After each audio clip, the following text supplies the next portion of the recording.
champions. They can be defined in many ways, but similarities do exist among all who are labeled champion. They are leaders, unexcelled, and first-rate. Surely then, no other word better describes the 1992 Alabama Crimson Tide than champion. But it's more than the unblemished 13-0 record, and it's more than members of the media and coaches saying, "You're number one." Week in and week out, the 1992 Crimson Tide displayed the unmistakable traits and qualities of a unit destined for greatness. Leadership in tough times, poise when nothing seemed to go right, and a determination to prove all doubters wrong. How ironic and fitting that this team earned the distinction of number one in the season, a year that celebrates the achievement of the past 100 years. Truly a century of champions.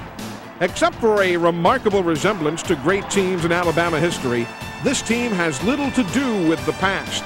But it certainly continues the rich tradition previously established and lays the foundation for a solid and promising future. The road to a championship is seldom smooth. It is loaded with challenges and dangerous obstacles. In order to claim the prize, the challenges must be met and the obstacles overcome. In 1992, Alabama fans were given a thrilling journey along this winding road, a road that ended in a championship season. With the addition of Arkansas and South Carolina to the Southeastern Conference, divisional play was instituted with the winners of the two divisions meeting in Birmingham to decide the league championship. Bama was the preseason favorite to capture the tough Western Division that included teams like Mississippi State, Arkansas, and Auburn. One preseason magazine even went so far as to pick Alabama to win the national title for the simple reason that the Tide was due. Eastern Division member Vanderbilt came to Tuscaloosa in an attempt to silence any talk of a championship season. The Commodores were led by second-year head coach Jerry DiNardo and quarterback Marcus Wilson. Vandy's eye-bone offensive attack would prove to be a tough challenge for an Alabama defense that had been highly touted during the preseason. The Tide's stop troops displayed the speed and toughness that had been expected as they caused 5 turnovers and shut out the Commodores in the opening half. Tailback Derek Lassick quickly ended any possible doubts concerning the Tide backfield. With Lassick, Chris Anderson, and Sherman Williams carrying the ball, the rushing attack looked to be as strong as ever. However, the Alabama offense did show some signs of first-game misfires. The Tide moved the ball fairly well, but all of the scoring in the first quarter came from the foot of freshman place kicker Michael Proctor. Fans had heard great things about the Birmingham native, including 53 consecutive extra points and a 60-yard field goal in his high school career. Proctor didn't disappoint the Tide faithful as he booted 4 of 5 field goals on the day, 3 coming in the opening quarter. For his efforts, Proctor was named the SEC's Offensive Player of the Week. After George Teague forced a Vandy miscue on a punt, Alabama capitalized when Derek Lassick scored the first of his many touchdowns on the year. Bama held a 16-0 lead at the intermission, but when Vandy mounted an impressive scoring drive to open the second half, the defense was reminded of just how dangerous the Commodores could be. The eye-bone attack moved the ball 53 yards in 14 plays to start the third quarter. The touchdown drive consumed more than 7 minutes of the period and caused the summer sun to feel somewhat warmer to Bama fans as they watched the lead cut to 16-8. But after another Michael Proctor field goal midway through the fourth quarter, it was the defense's turn to end any further threats by the visitors from Music City. Marcus Wilson was hurried into a bad pass, and Tide linebacker Michael Rogers picked it off and returned it 36 yards for the day's final score. On the afternoon, Alabama rushed for 104 yards and completed 14 of 27 passes for 185 yards. The defense surrendered a season-high 138 yards on the ground and 210 total yards. The 25-8 victory over the Commodores marked the first time Bama had opened the season with a conference game since 1985. The Crimson Tide traveled the familiar road to Birmingham and Legion Field to play host to the Southern Mississippi Golden Eagles in week number 2. The Golden Eagles had spoiled Gene Stallings' debut as head coach 2 years ago, but this year, not even turnovers or numerous penalties on the Tide's part would keep them from a win. All of the scoring in the first half came compliments of Bama's punter Brian Deal and defensive back Tommy Johnson. The two combined on a fake punt pass play in the first quarter that had the fans thinking back to the Vandy game. The Commodores had sprung the exact play on their opening drive, catching the Tide off guard. Johnson took the pass from Deal and raced 73 yards for the touchdown. The rest of the half was characterized by inconsistent play from the offense and a dominating defense. The Eagles managed only 2 first downs and 57 total yards. Meanwhile, the Alabama offense would roll up over 250 yards in the first 2 quarters. But numerous penalties and a fumble cost the Tide dearly. The teams went into the locker room with Alabama holding a slim 7-0 lead, even though the stat sheet indicated a complete mismatch. As the second half got underway, the frustrations would continue for the Crimson Tide players and fans. Quarterback Jay Barker would be pressured and turned the ball over deep in Bama territory. Southern Miss picked off the pass and returned it 18 yards for a touchdown. Suddenly, the game was tied, and onlookers almost certainly had to think back to 2 years ago when the Eagles stunned Alabama in a similar game. The situation would get worse for Bama as a fumble set up the visitors with another scoring opportunity. Within seconds, the Crimson Tide was trailing 10-7. But enough was enough. The breaks began to go in a more suitable direction.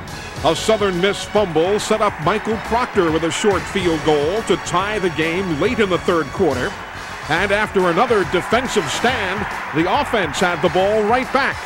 An impressive 10-play, 63-yard drive followed, putting the Tide back in front 17-10. After Chris Anderson scored early in the fourth quarter, the defense took over. During the second half, Southern Miss could manage only 1 first down. They were held to just 6 yards passing and actually lost 9 yards on the ground. For the game, the Golden Eagles totaled 3 first downs, 28 yards rushing, and 26 yards in the air. 54 total yards, a season low for what would be acknowledged as the best defense in the nation. Bama was 2-0, heading to Little Rock to meet one of the league's new members, the Arkansas Razorbacks. As Alabama invaded War Memorial Stadium, the offense was out to gain some respect. The Tide had moved the ball fairly well throughout the first 2 games, but mistakes hindered the scoring opportunities. On a damp September night in the land of opportunity, the scoring problems would come to an end. On the first offensive play from scrimmage, Jay Barker handed off to Derek Lassick. The draw play went for 33 yards and a touchdown, and the Razorbacks, fresh off a whipping of South Carolina, could not recover. The Alabama defense tormented Joe Kine's ball club all night long, and by the end of the first half, the game was all but over. After a Bama interception by Antonio Langham at the 1-yard line, the offense took the field and took control. The Tide took 15 snaps to move the 99 yards necessary to extend the lead to 14-0. The shovel pass once again proved to be the lucky charm as Chris Anderson took the flip from Jay Barker and raced 22 yards for the score. While the defense continued to shut down the Hogs' offense, Jay Barker and company kept rolling up the yardage and the points. In the second quarter, an 8-play, 89-yard drive put the Tide up 21-0 as Barker found Steve Buskey from 2 yards out. Then Barker connected with Kevin Lee to make it 28-0, and the team was producing like it hadn't in the first 2 games. The halftime statistics were similar to those of the Southern Miss game. minus the costly mistakes. Derek Lassick had 99 yards on only 13 carries. Jay Barker was razor sharp, completing 8 of 11 passes for 124 yards and 3 touchdowns. Defensively, Bama limited Arkansas to 3 first downs, 2 yards rushing, and 31 total yards. In time of possession, the Crimson Tide had a better than 2-1 advantage. A 28-0 lead was far too big a deficit for the Suey Pigs to try and overcome. In the second half, the fun continued for the Tide fans who made the long journey to Little Rock. Backup quarterback Brian Burdorf came on to lead the offense to 2 more scores. Michael Proctor booted a 22-yard field goal in the third period, extending the lead to 31-3. And following a blocked punt by George Teague, Bama added its final touchdown of the night. Burdorf showed his abilities, as did tailback Sherman Williams, in marching 50 yards to go ahead by a whopping 35 points. It was as complete a game as the team had played all season. 467 yards of offense, matched with a defense that yielded 28 yards rushing and just under 200 yards total. It spelled a 38-11 smashing of the Razorbacks, as Alabama improved to 3-0 overall, and more importantly, 2-0 in the Southeastern Conference. The Crimson Tide returned to Legion Field, its home away from home, to host the Bulldogs of Louisiana Tech. The contest evolved into a tremendous defensive struggle. The Bama offense had run smoothly just 1 week prior, but the tenacious Bulldog defense never allowed the Tide to get into a good rhythm. Of course, the Alabama defense was a formidable test for any opponent, including these Bulldogs. Bama drew first blood on a Michael Proctor 37-yard field goal in the first quarter. In the Tech game, Proctor found the consistency that he'd been missing since connecting on 4 of 5 attempts in the Vandy game. After that solid drive, offense would be the exception, not the rule. For the remainder of the first half, it became a game of field position. A coffin corner punt by Brian Deal, followed by a solid defensive series, put Bama in business. But again, defense was the story. Louisiana Tech forced a Michael Proctor 35-yard field goal to push the Tide's lead to 6-0. The first half ended with the two teams combining for under 150 yards of offense, and Bama clinging to that 6-0 advantage. As the third quarter began, it looked like the Bulldogs from Ruston would surge ahead following a long pass play down to the Alabama 9. What followed was a memorable defensive stand, denying Tech even a field goal. For the rest of the period, neither team could manage more than 1 first down per possession. The precarious 6-point lead was maintained until the Dogs were forced to punt early in the fourth quarter. The Tech special teams had limited the Bama returns all day long, but not this time. Playing in his first game of the season, sophomore sensation David Palmer finally broke loose, and following a 49-yard punt, the Deuce evaded all would-be tacklers and sprinted 63 yards for a touchdown. The dazzling return ended the threat of an upset, putting Bama up 13-0.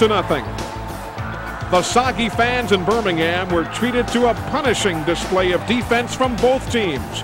The statistics for the Alabama hit squad got more and more impressive each week. The Crimson Tide limited Louisiana Tech to 117 total yards, with a -8 in the rushing column. The old adage of defense and the kicking game rang true on this day. Alabama, a 13-0 winner over a determined Louisiana Tech team. During this historic season of Alabama football, the homecoming festivities promised to be something special. While a rainy day did dampen the celebration somewhat, the performance turned in by the Tide against South Carolina allowed the former players, alumni, and fans to leave happy, even if they were wringing wet. After struggling against a strong Louisiana Tech defense the week before, Bama found the Gamecock defense a little less imposing. The offense rolled from the first play from scrimmage. The Crimson Tide ate up huge chunks of yardage most of the day, especially in the first half. 3 first-quarter touchdowns, compliments of Derek Lassick, Sherman Williams, and Chris Anderson put the SEC's other expansion team to rest very early in the day. Mixed in with the fine performance on the offense was the usual immovable Alabama defense. The Tide defenders were so stubborn that the Gamecocks managed their first down of the game late in the second quarter. At that point, Jay Barker had already connected with Curtis Brown for a 25-yard touchdown. Fullback Craig Harris had rushed for a 5-yard touchdown, and place kicker Michael Proctor tacked on a 31-yard field goal to give Alabama a 38-0 lead in the second period. For the remainder of the game, Coach Gene Stallings was able to play almost everyone on the bench. Hamp Green added a 27-yard field goal in the third quarter. And to finish the game, Chris Anderson darted 37 yards for another Bama score. The Crimson Tide rushing attack ran right through the Gamecock defense, not even letting the sloppy turf slow things down. Chris Anderson totaled 120 yards and 2 touchdowns, while Derek Lassick added 100 more yards and another TD. A 48-7 win improved the record to 5-0 overall and 3-0 in the Southeastern Conference's Western Division. The schedule then called for 2 straight road games. The first, sending Bama to New Orleans to face the Tulane Green Wave. The Louisiana Superdome, the setting for the meeting between the Tide and the Green Wave of Tulane. And as is the case whenever Alabama plays in New Orleans, many of the 50,000 on hand were loyal to the Crimson Tide. As Alabama entered the Crescent City, thoughts of a possible return trip at the end of the season filled the minds of not just fans, but apparently the players as well. The offense was explosive. Much like the South Carolina game, big plays appeared from the outset. However, costly mistakes spoiled several scoring opportunities in the first half. The Tide failed to capitalize on big runs by Derek Lassick and Martin Houston, which put Bama in a great scoring position. But even with the offensive woes, Alabama was never really threatened due to the ever-present defensive unit. Tulane tried everything imaginable, even a fumble-rooski play, but nothing fazed Copeland, Curry, and company. Michael Proctor was called upon to put the only points of the first half on the board. A 42-yard field goal in the first quarter and a 39-yarder in the second gave Alabama a frustrating 6-0 lead at the break. So frustrating that the squad asked the coaches to remain outside of the locker room so that a players-only meeting could be held. Well, whatever was said must have worked, because in the second 30 minutes, Bama scored 31 unanswered points to blow the Green Wave out of the ballpark. The lead was extended to 9-0 with 10 minutes to go in quarter number 3, following a 27-yard field goal. But after that, the Tide settled for nothing less than touchdowns.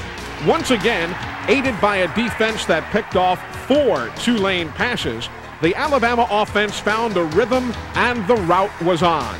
Derek Lassick tallied the first TD of the night late in the third quarter with a 5-yard run that capped a 9-play, 57-yard drive. In the fourth quarter, the rushing onslaught continued. Chris Anderson drove it in from 2 yards out, making the score 23-0. And with that lead, the Tide defenders simply tucked their ears back and targeted the overmatched Tulane offense. The Green Wave managed only 1 first down and 10 total yards in the final 15 minutes. Quarterback Brian Bergdorf came in to finish the game and helped set up the third touchdown of the night. A 51-yard pass play to Tarrant Lynch set Sherman Williams up for a 4-yard TD run to bump the lead to 30-0. To finish off the scoring, Chris Anderson sprinted 57 yards for a touchdown, giving the Crimson Tide a 37-point bulge. The offense was as productive as it would be all season long. 573 total yards, 435 coming on the ground. Derek Lassick carried the ball 20 times and accounted for 188 of those rushing yards. With the 6th win of the season out of the way, all eyes focused on a monumental trip to Knoxville. A matchup with the Tennessee Volunteers on the 3rd Saturday in October would prove what this Tide team was made of. If thoughts of a championship season were to continue, 7 would have to be Bama's lucky number.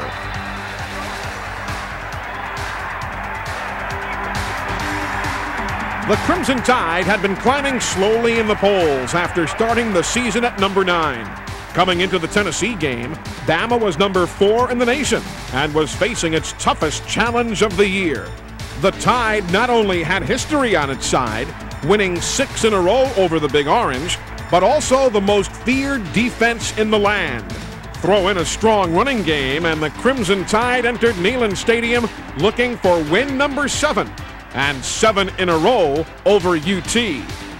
Tailback Derek Lassick was spectacular.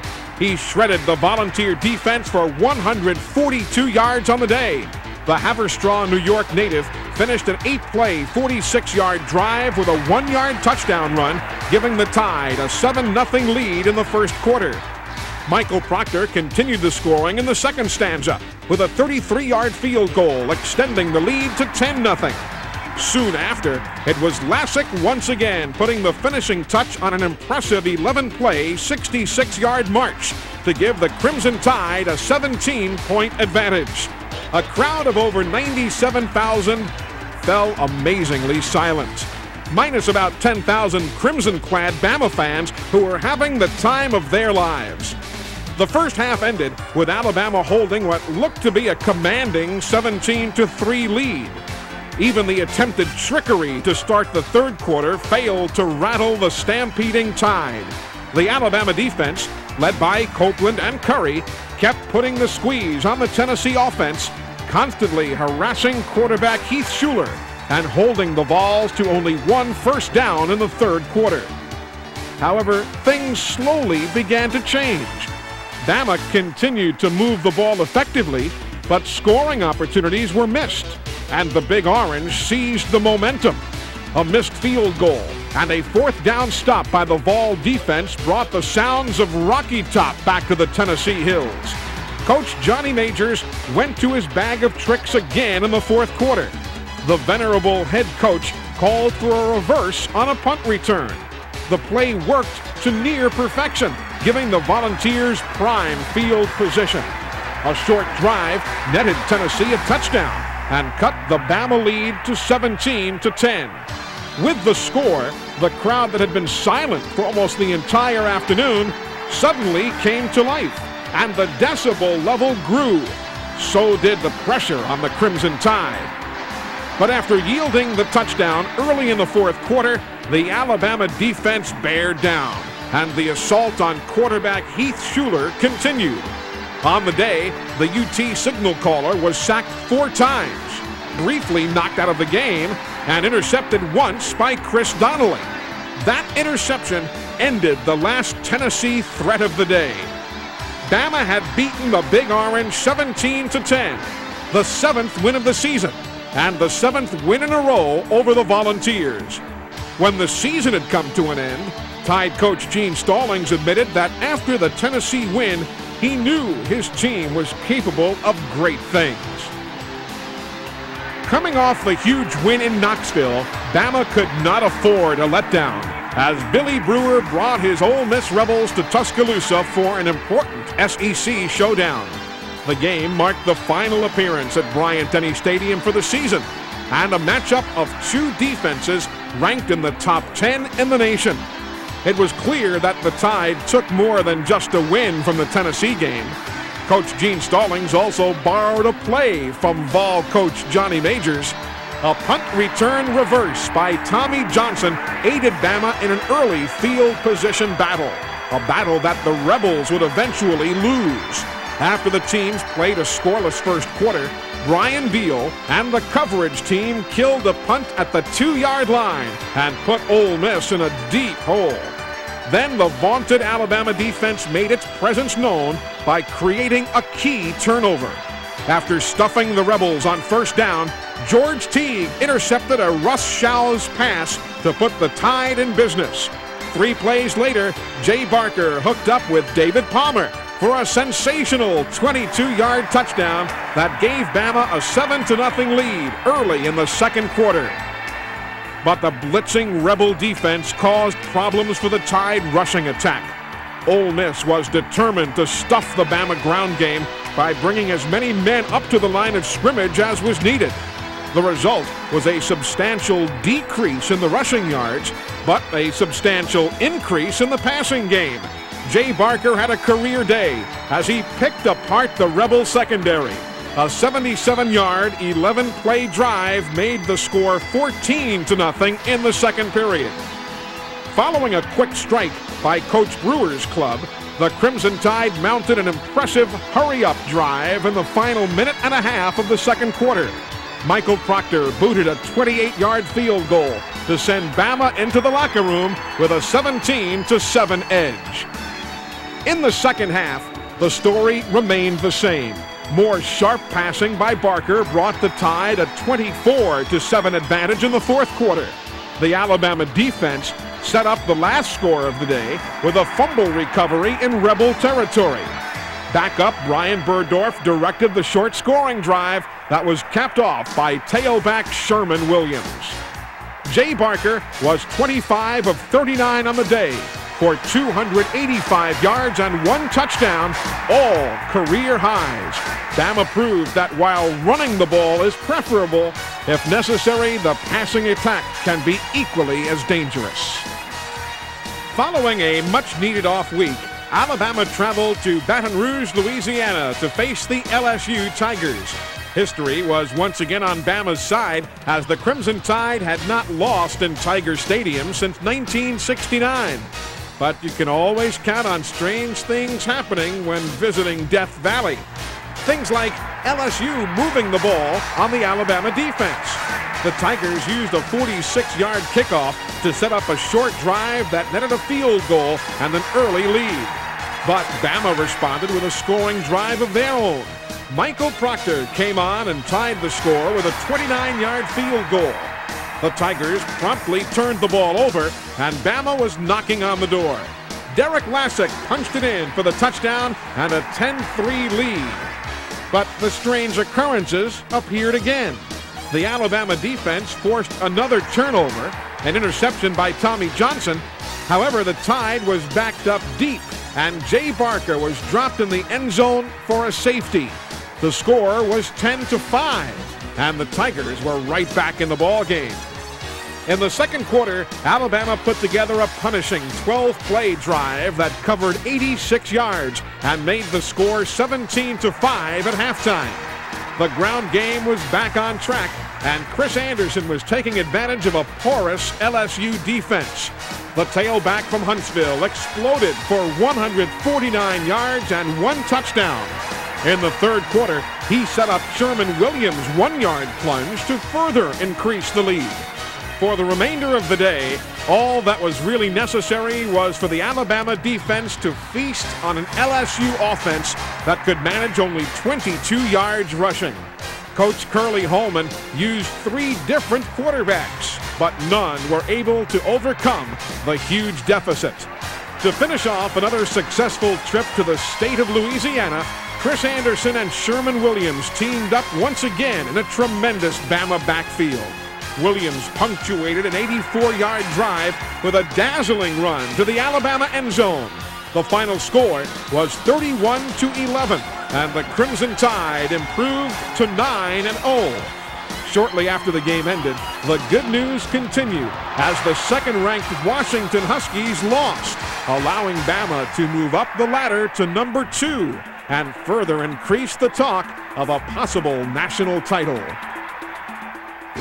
The Mississippi State Bulldogs had full intention of making sure the Tide did not leave Scott Field with its number 2 ranking intact. But an extremely quick start by Bama silenced the crowd of better than 41,000 before they could even get the cowbells ringing. Derek Lassick took a shovel pass and weaved his way into the end zone for a 23-yard touchdown and the early lead. On the Bulldogs' next possession, Antonio Langham blocked a punt, scooped up the ball, and carried it in for Alabama's second score of the first quarter. The 14-0 advantage was extended after a 10-play drive netted a 41-yard Michael Proctor field goal. It was 17-0 in the second quarter, and the Bulldog faithful couldn't believe their eyes. It was a night the Bullies had been waiting for, and they were being dominated in every phase of the game. With just seconds left in the first half, Jay Barker threw a bomb that Kevin Lee was somehow able to corral at the Dogs' 4-yard line. Proctor kicked a short field goal as time expired, and that gave Alabama what looked to be an ample 20-3 lead. But oh, how quickly things change. In the third quarter, Mississippi State's performance mirrored that of the Tides in the first two periods. An interception put the Dogs in business deep in Bama territory. MSU quarterback Greg Plump found Orlando Truitt in the back of the end zone, where Truitt made an unbelievable catch to make the score 20-11 following a 2-point conversion. The momentum swung firmly into State's corner when Jackie Sherrill's club marched to the Tide goal line again. A 47-yard drive was completed by Plump as he dove in from 1 yard out. With the extra point, the score was 20-18, and the lead had vanished. The Bulldogs could do nothing wrong. Bama could do nothing right. The first break of the second half to go Bama's way was when Mississippi State got flagged for having 12 men on the field. Instead of almost a sure 7, the Dogs had to settle for a field goal and a 1-point lead. The nightmare third quarter finally came to an end, but the damage had been done. For the first time all season, the Crimson Tide trails heading into the final 15 minutes of a ball game. Bama was able to stop the bleeding in the fourth quarter, thanks in part to several crucial turnovers. Tide punter Brian Deal banged a 41-yard kick that was fumbled not once, but twice by the Bulldogs.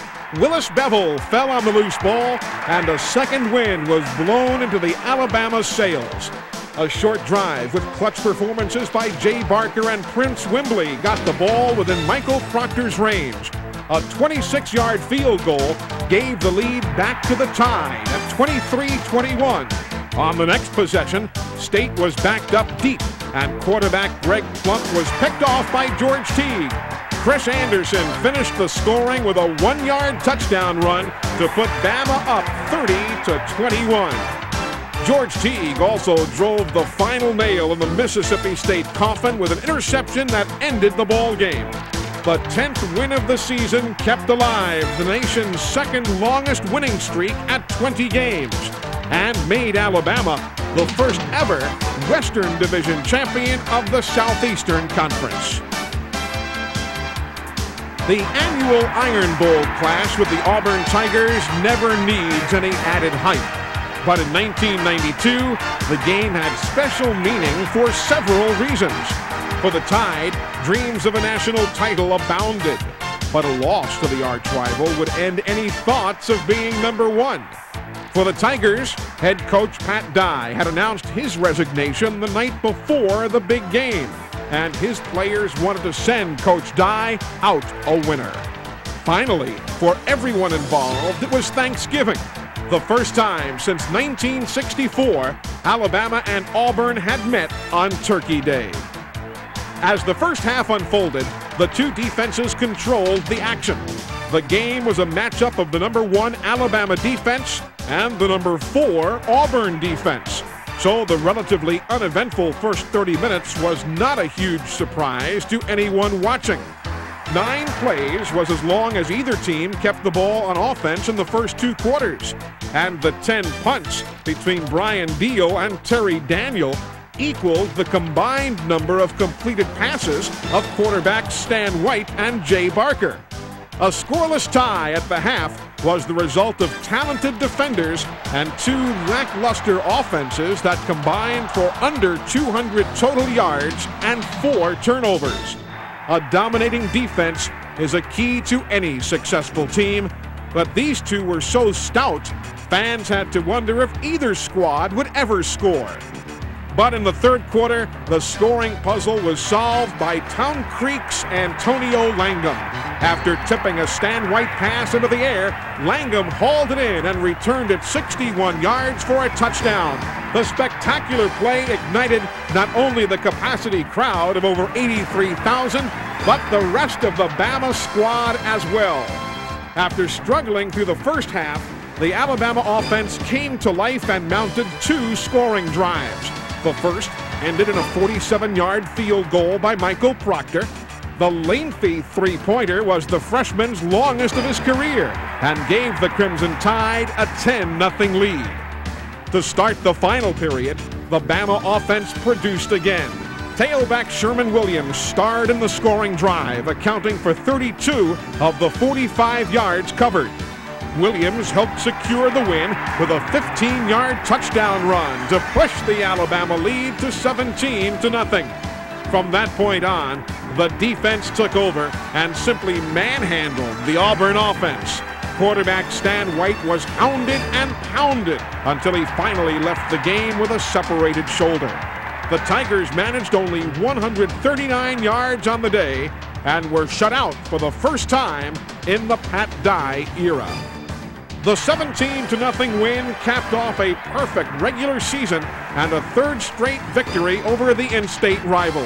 But as Coach Gene Stallings noted, the team was 11-0 and still hadn't won anything. The coaches and players had 1 week to prepare for the Florida Gators, the Tide's opponent in the first ever Southeastern Conference Championship game. A win over Florida meant not only an SEC title, but a trip to the Sugar Bowl in New Orleans. Alabama had tasted victory 11 times in 1992, 8 times against Southeastern Conference competition. But in order to become champions of the SEC, the Crimson Tide would have to conquer Steve Spurrier's Florida Gators. A victory would also extend the overall winning streak to 22 games, a streak that dates back to last September when Bama suffered its most recent defeat, a humiliating defeat to the very same Gators that stood across the field in Birmingham. Quarterback Shane Matthews and the fun and gun Florida offense presented the Alabama defense with a stiff challenge. On the game's opening possession, Matthews kept the Tide off balance with his sharp passing and his delicate flips to tailback Eric Rhett. The Gators marched 77 yards in 11 plays to take a sudden 7-0 lead and shock the partisan crowd. But the shock wore off quickly as Bama answered with a score of its own. A powerful 10-play drive comprised of 9 rushes and 1 completion to David Palmer knotted the game at 7. Derek Lassick accounted for 44 of the 72 yards on the march, including the 3-yard carry to pay dirt.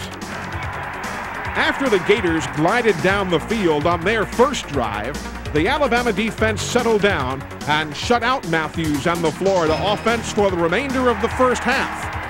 While Bama did miss a golden opportunity following a botched punt attempt, the offense would muster another scoring drive in the second quarter. The Gators were forced to punt, and David Palmer put the offense in great shape following his 20-yard return. With an additional 15 yards tacked on for a face mask penalty, the Crimson Tide started out in Florida territory. A 42-yard drive to the end zone was highlighted by a picture-perfect touchdown pass from Jay Barker to Curtis Brown. The 30-yard strike gave the Crimson Tide a 14-7 lead at intermission. The first 2 quarters had kept the fans' interest with ease. The final 2 quarters would bring a finish that will be remembered for a long time to come. In period number 3, the Bama defense continued to handle the powerful Gator offense, giving up some yardage but no points. About midway through the quarter, the Alabama offense sprang to life once again. Taking a page out of the Florida playbook, Jay Barker hooked up with David Palmer on a sensational 39-yard pass play that put the ball at the 27-yard line. 3 plays later, Derek Lassick had touchdown number 2 on the day taking it in from 15 yards out. After jumping out to a somewhat surprising 21-7 lead, Bama fans were probably wondering which team was supposed to have the explosive, high-scoring offense. But similar to the Mississippi State game some weeks earlier, things began to change. The Alabama offense simply vanished, and the Crimson Tide defense appeared to be human when the Gators drove 68 yards in 9 plays. The lead was cut to 7 at 21-14. With the entire fourth quarter yet to be played. The momentum continued to move to the side of the orange and blue Gators from Gainesville in the fourth quarter when another drive was finished by Eric Rett's 1-yard touchdown run. The Tide was reeling and tried desperately to regain control of a situation that had gotten almost totally out of hand.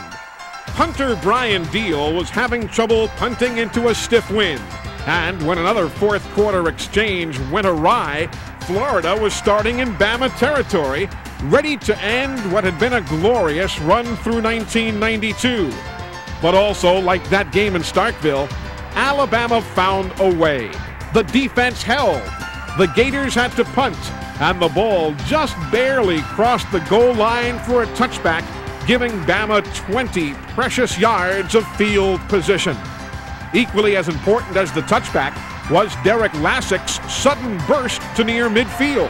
The 25-yard carry gave the Crimson Tide a little breathing room and a chance for Deal to set the Florida offense back deep on its own side of the field. A 35-yard punt forced Matthews and company to start at their own 21. It also set up a play that will be etched in the minds of Alabama fans forever. On first down, Matthews, the two-time league player of the year, looked at wide receiver Monty Duncan. But what the Florida signal caller didn't know was that Antonio Langham was watching him. When Matthews released the pass, Langham made his move. The almost magical interception sent the Alabama sideline into a frenzy, and the Floridians were packing on their way to Jacksonville for the Gator Bowl.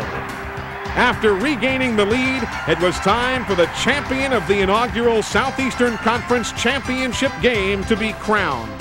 Another interception, this one by Michael Rogers, stopped the Gators yet again. After milking the clock for as much time as possible, the Crimson Tide offered Matthews one last opportunity. 4 incompletions brought to an end one of the most thrilling and exhausting Alabama victories in recent years. 28-21, and Alabama was once again champions of the Southeastern Conference, its first title since 1989 and the first outright crown since 1979. The journey was nearing an end. The final stop on the trip, New Orleans, and a date with the defending national champion Miami Hurricanes. Number 1 versus number 2 in the USF&G Sugar Bowl. The winner would be national champion, first rate and unexcelled. The weeks leading up to the 1993 Sugar Bowl were filled with plenty of predictions and a good bit of trash talk. The Hurricanes were going to become the greatest college football dynasty in history. Alabama would be trounced.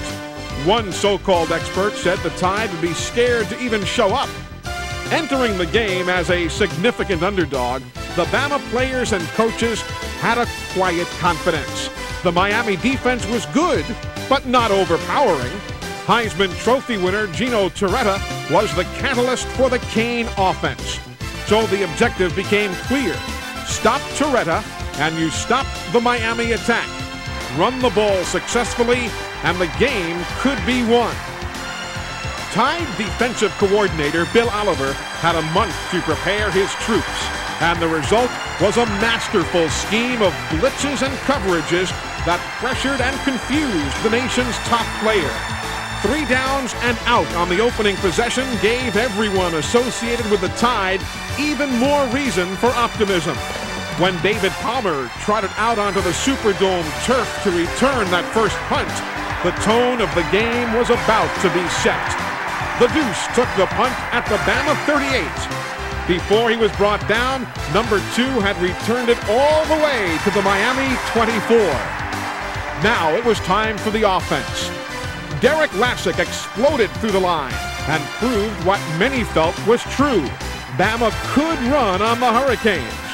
After stalling at the 2-yard line, Michael Proctor came on to give the Tide the lead it would never relinquish.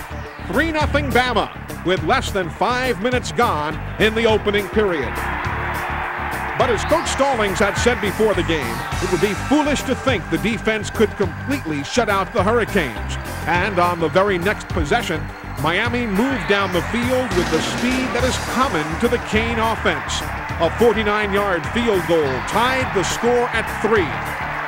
While spirits were dampened slightly, the defense would come back to thwart a Hurricane scoring opportunity later in the first quarter. Tommy Johnson stripped the outspoken Lamar Thomas, and Willie Gaston fell on the loose ball. As the second quarter began, so did another impressive Alabama drive. Tailback Derek Lassick was running with spirited legs and great blocking from his offensive line as he carried the ball all the way to the 1-yard line. But following an extremely questionable, unsportsmanlike penalty, Alabama was forced to try another chip shot field goal. Proctor was true again, and the lead had been regained at 6-3. Time again for the Alabama defense to take center stage. Gino Torretta was harassed and forced into a key turnover as Sam Shade made a pick at the Bama 36 and returned it to the Miami 31-yard line. 5 snaps later, Sherman Williams was shaken in the end zone, and Tide fans were shaking the Superdome. Bama was on top 13-3 and was playing with a determination reminiscent of that first half in Knoxville back on the 3rd Saturday in October. But as the half ended, the Canes mounted a long drive that concluded with a Dane Pruitt field goal from 42 yards out. The lead was down to 7 at 13-6, but that was as close as Miami would be for the remainder of the evening. The so-called one-dimensional Tide was outgaining Dennis Erickson's number 1 Hurricanes by 31 yards at the intermission. Derek Lassick had 106 yards rushing in the first 30 minutes, and the defense had caused a turnover that led to a touchdown. 30 agonizing minutes away. But what a half it turned out to be. First possession of the second half. Torretta is picked off by Tommy Johnson. Bama was in business thanks to turnover number 3 on the night by the suddenly fallible Hurricanes. The Miami defense could not stop the Bama ground game, and Derek Lassick made a great play to sneak into the end zone for a touchdown. 20-6, and the Canes were stunned. How could it be? The mighty Miami Hurricanes were getting manhandled, and the Alabama fans were just eating it up. Second possession of the third quarter. Torretta goes back to pass, but once again the defense was ready. George Teague is waiting, and he picks off the errant throw and high steps into the end zone for the Crimson Tide's second touchdown in 16 seconds. The crowd was whipped into an absolute frenzy as Bama extended its remarkable lead to 27-6. For the rest of the game, Miami would throw, and the Tide knew it. It was a matter of not giving up the big play and keeping the pressure on. While the play was negated by a penalty, George Teague's amazing chase down of Lamar Thomas didn't lose any of its luster because of that yellow flag. The play saved a huge gain and a possible momentum-shifting touchdown. The spectacular strip by Teague will not soon be forgotten by anyone who witnessed it. While the defense would not allow an offensive touchdown to the Hurricanes, the Bama special teams did yield a long punt return for a TD in the fourth quarter. Immediately following the Miami score, it was time to rid the spectators of any nervousness caused by the return. 12 plays and 59 yards resulted in the fourth Tide touchdown of the night. Derek Lassick capped it off with a 4-yard waltz across the goal line. With the extra point, Alabama led by 3 touchdowns, 34-13. 2 defensive stands ended the game. And for the first time in 13 years, the Crimson Tide was #1. The defending national champions had been soundly defeated, and the dynasty had come to an end. Alabama was once again atop the college football world. 20 conference titles, 12 national titles, and the list of accomplishments of the 1992 team, long and illustrious. But most important is the title given by pollsters and fans, the title of champion. The leadership on the squad was magnificent, especially from team captains George Wilson, Prince Wimbley, Derek Oden, and George Teague. No team can claim to be better. At 13-0, Bama was the only undefeated team in the nation. And certainly, there has never been a classier group than the 1992 Alabama Crimson Tide players, coaches, and staff. The journey that was the 1992 season has come to an end. The exciting trip down the road to a championship season was the trip of a lifetime. And we as fans certainly were fortunate to be able to tag along. Congratulations to the Alabama Crimson Tide, national champions 1992.